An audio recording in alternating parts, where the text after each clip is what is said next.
નમસ્કાર મિત્રો, સૌને જય સદારામ। આજના ગણતંત્ર પર્વ નિમિત્તે સમગ્ર દેશવાસીઓને ખૂબ ખૂબ શુભેચ્છાઓ। મિત્રો, આજે મધ્યરાત્રિએ એટલે રાત્રે 3 વાગે ગાંધીનગર રામલીલા મેદાન ખાતે ક્ષત્રિય ઠાકોર સેના દ્વારા આયોજિત સમગ્ર ગુજરાત ઠાકોર સમાજનું મહાસંમેલન યોજાવા જઈ રહ્યું છે। મહાસંમેલન એટલે કે અભ્યુદય મહાસંમેલન, વ્યક્તિ નિર્માણ થકી સમાજ નિર્માણ અને સમાજ નિર્માણ થકી રાષ્ટ્ર નિર્માણની ભાવના સાથે આ કાર્યક્રમ થવા જઈ રહ્યો છે।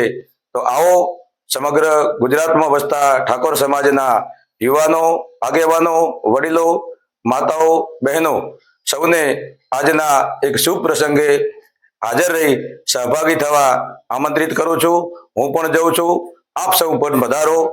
આપ સૌને ખૂબ ખૂબ અભિનંદન। જય સદારામ।